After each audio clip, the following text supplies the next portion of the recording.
अब मैं आऊंगा आपके पास आकाश जी, मैं आपका भी रुख करूंगा, लेकिन इस बीच एक बड़ी अपडेट निकलकर सामने आ रही है। जिस तरीके से मालेगांव ब्लास्ट को लेकर फैसला आज आया है, उसी ब्लास्ट को लेकर फैसले को लेकर प्रेस कॉन्फ्रेंस रविशंकर प्रसाद के द्वारा की जा रही है। सुनिए आप।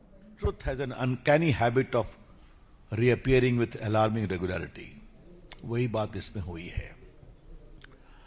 मित्रों, थोड़ा अब आपको हम रिकॉल के लिए कहना चाहते हैं। याद होगा गृह मंत्री चिदम्बरम ने सैफरन टेरर की बात कही थी, और कहां कही थी? डीजीपी के कॉन्फ्रेंस में। याद होगा दूसरे गृह मंत्री सुशील कुमार शिंदे ने भी सैफरन टेरर की बात कही थी, और राहुल गांधी ने जो अमेरिकी राजदूत तिमोथी थे उनसे बातचीत में कहा था कि Hindu terror is more deadly than Lashkar e Taiba. याद है आपको? ये उनका स्टेटमेंट था ऑन रिकॉर्ड, जो बाद में विकीलीक पर आज भी है, जो एम्बेसडर ने अपने मेमोयर्स में उसको भेजा था एडे कैंप में, रिपोर्ट में, क्षमा करेंगे। तो दो गृह मंत्री और राहुल गांधी। और मुझे याद है कि उस समय मैं पार्टी का मुख्य प्रवक्ता था, तो चिदम्बरम की टिप्पणी पर मुझे प्रेस करने का अवसर मिला था 11 अशोक रोड में, और मैंने कहा था, श्रीमान गृह मंत्री जी, आप सैफरन टेरर की बात करते हैं तो भारत के तिरंगे में भी सैफरन है, भारत के संत भी भगवा पहनते हैं, जिस महाभारत में रथ के सारथी भगवान कृष्ण थे उस पर भी तो सैफरन झंडा था ना। तो आप क्या कहना चाह रहे हैं? ये तो भारत की सांस्कृतिक आध्यात्मिक परंपरा का रंग है ना। तो पूरे देश में इतना बवाल हुआ कि बाद में कांग्रेस पार्टी को थोड़ा, जनार्दन द्विवेदी थे उस समय, उनको आना पड़ा, वो भी उतना नहीं कर पाए। थोड़ा मैं आपको पीछे ले जाता हूं। याद करिए, जब बिहार में 2005 का चुनाव था तो सुप्रीम कोर्ट के रिटायर्ड जस्टिस यूसी बनर्जी, उन्होंने एक कमेटी लालू प्रसाद रेल मंत्री से बनवाई थी। उन्होंने क्या कहा था कि कार सेवकों ने अपने स्टोव से ही आग लगाई थी, और वो भी मैंने प्रेस किया था जब आया था वो। तो मैंने कहा था ये बिकी हुई रिपोर्ट है, और जज साहब की हिम्मत है तुम उस पर कार्रवाई करें, कुछ नहीं कर सके।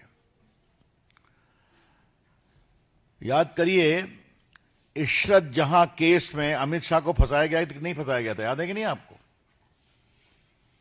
2 बिके हुए विटनेसेस को खड़ा किया गया था, और भारत के गृह मंत्री को महीनों तक जेल में रहना पड़ा था, शायद 1 साल के ऊपर।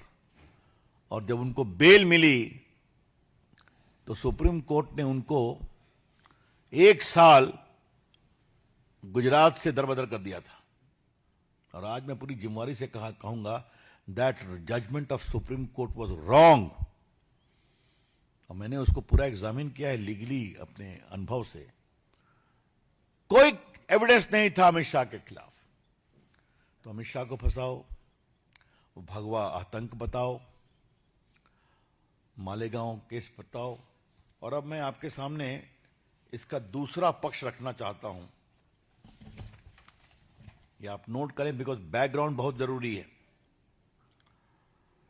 18 फरवरी 2007 को समझौता एक्सप्रेस ब्लास्ट हुआ था। इसमें सिमी के 2 मुखिया सफदर नौगोरी ने अपनी भूमिका स्वीकार की थी, और 2 पाकिस्तानी मुस्लिम आतंकवादी को पकड़ा गया था, और बाद में उसको छोड़ दिया गया, क्योंकि मोड़ना था भगवा आतंकवाद की ओर। 2007 में हैदराबाद के मक्का मस्जिद बम विस्फोट मामले में स्थानीय पुलिस ने हुजी संगठन से जुड़े 100 मुस्लिम युवाओं को गिरफ्तार किया था। बाद में सबों को छोड़ दिया गया। 11 अक्टूबर 2007 को अजमेर बम ब्लास्ट में हिंदुओं को बदनाम करने की साजिश कांग्रेस ने रची थी, और उस समय के एक आरोपी भवेश पटेल ने केंद्रीय मंत्री सुशील शिंदे पर बड़े लोगों को फंसाने के लिए दबाव देने की बात कही थी। और 26/11 मुंबई हमले में भी आपको मालूम ही है। मैं थोड़ी तारीख आपको बता देता हूं कब कब यह हुआ है। 17 दिसंबर 2010 को विक्की लीक्स ने राहुल गांधी की अमेरिकी राजदूत टिमोथी रोमर से 20 जुलाई 2009 को हुई बातचीत का ब्यौरा दिया। राहुल ने अमेरिकी राजदूत से कहा था, भारत विरोधी मुस्लिम आतंकवादियों और वामपंथी आतंकवादियों से बड़ा खतरा देश में हिंदू आतंकवाद है। 25 अगस्त 2010 को जो बताया, तत्कालीन गृहमंत्री चिदंबरम ने राज्य के पुलिस डीजीपी की कॉन्फ्रेंस में कहा था कि saffron terror is very deadly. 20 जनवरी 2013 को जयपुर में कांग्रेस के चिंतन शिविर में उस समय गृहमंत्री ने हिंदू आतंकवाद की बात की थी, सुशील कुमार शिंदे ने। और दिग्विजय सिंह तो ही हैं, वो शांति दूत जाकिर नाइक को कहते रहे। आज मैं आपको एक और बात कहना चाहता हूं। अंदर में विरोध हुआ, बड़े लोगों के द्वारा विरोध हुआ।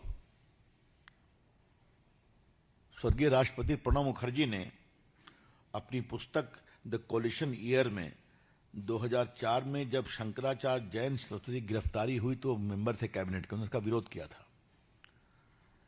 कहा कि उन्होंने पूछा, क्या इस तरह के मामलों में खाली हिंदू संतों की भूमिका होती है? और देखिए, ये मैं ऐसे नहीं कह रहा हूं, ये सबके रिकॉर्ड है हम लोग के पास।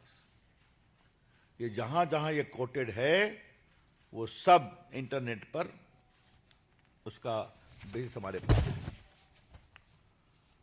मुझे कई बार इस विषय पर बोलने का अवसर मिला है। आपको याद होगा, इशरत जहां के मामले में उस समय के गृह मंत्री पिल्लई थे, तो श्रीमान चिदंबरम साहब ने उन पर दबाव डाला कि इशरत जहां को एफिडेविट में लश्कर तैयबा की एजेंट मत कहो, जबकि लश्कर तैयबा ने क्लेम किया था कि हमारी एक एजेंट शहीद हुई है। याद होगा आपको? तो ये सारी बातें आपके सामने हैं।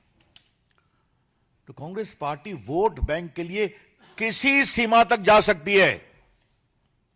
बीजेपी की ओर से हम बड़े विनम्रता लेकिन सख्ती से बोलना चाहेंगे कि कांग्रेस पार्टी ने एक झूठा षड्यंत्र किया भगवा आतंकवाद का, और इसको बोलना शुरू किया और हर केस पे फंसाने की कोशिश शुरू की। उसका एक बड़ा मामला आज आया है, जो कोर्ट ने पाया कि ना कोई एविडेंस है, ना उस मोटरसाइकिल का कोई चेजिस नंबर है, न कोई बाकी नंबर है। और वहीं पर गवाहों ने यह भी कहा कि उनको मारा गया, उनको प्रताड़ित किया गया और जबरन स्टेटमेंट दिया गया। यहां पर मैं आपको एक बात और कहूंगा, इस पर भी मुझे अतीत में पार्टी की ओर से बोलने का अवसर मिला है, तो आज का दिन है उसके बारे में थोड़ा सा आपको रिकॉल करने का। आरवीएस मणि गृह मंत्रालय के अधिकारी थे, आरवीएस मणि, और पूरा जो इशरत जहां केस में एफिडेविट चल रहा था, तो उनके ऊपर इतना दबाव दिया गया कि change the affidavit, change the affidavit. और कई बार तो गृह मंत्री चिदंबरम ने ही बाकायदे उनको कहा। तो चिदंबरम महाशय सिर्फ पाकिस्तान को ही सर्टिफिकेट नहीं देते हैं, चर्चा हुई है ना, और उन्होंने गृह मंत्री के रूप में जानबूझकर भगवा आतंकवाद का विषय उठाया और देश में एक नया षड्यंत्र का नैरेटिव चलाने की कोशिश की और सरकार के सारे तंत्रों का दुरुपयोग किया फंसाने के लिए। यह आज के वर्डिक्ट में साफ आया है। हमने देखा, राहुल गांधी से पूछा गया तो उन्होंने कहा भटकाओ मत, अडानी शुरू कर रहे हैं, बाकी शुरू कर रहे हैं। राहुल गांधी सच्चाई से भागते क्यों हैं आप? बोलिए, आप ही ने कहा था ना। तो आज जो कि Hindu terror is more deadly than Pakistani terror और लश्कर तैयबा, तो आप जवाब नहीं देंगे। बीजेपी की ओर से हम मांग करते हैं सोनिया गांधी, राहुल गांधी देश से माफी मांगे। BJP demands that madam Sonia Gandhi ji and Rahul Gandhi please apologise to the nation. जिस तरह से आपने भगवा आतंक की बात की, और जो सारे आज गलत फंसाए गए अपराधी मुक्त, आज उनको जो राहत मिली है, हम इसका स्वागत करते हैं। और क्या प्रोसिक्यूशन माफी मांगेगा? साध्वी प्रज्ञा को जितना टॉर्चर किया गया, मतलब मैं जानता हूं, बहुत कुछ मैं बोल नहीं सकता हूं, कितना टॉर्चर किया गया था उनको निकृष्ट तरीके से, पुलिस कमिश्नर्स के द्वारा, बाकी के द्वारा, और सब दिल्ली की ओर देख रहे थे, कुछ निकालो, कुछ निकालो। तो मित्र, हम उसका स्वागत करते हैं। इनको राहत मिलनी चाहिए, इनको मुआवजा मिलना चाहिए। कोर्ट ने जो विक्टिम्स हुए उनको मुआवजा तो दिया है, लेकिन जो 17 साल से इनका जीवन गया इस केस के चक्कर में। तो बीजेपी के द्वारा प्रेस कॉन्फ्रेंस की जा रही थी और भगवा आतंक को लेकर विपक्ष पर हमलावर नजर आई बीजेपी। और इसी के साथ वक्त छोटे से ब्रेक का है, बने रहें इंडिया न्यूज के साथ।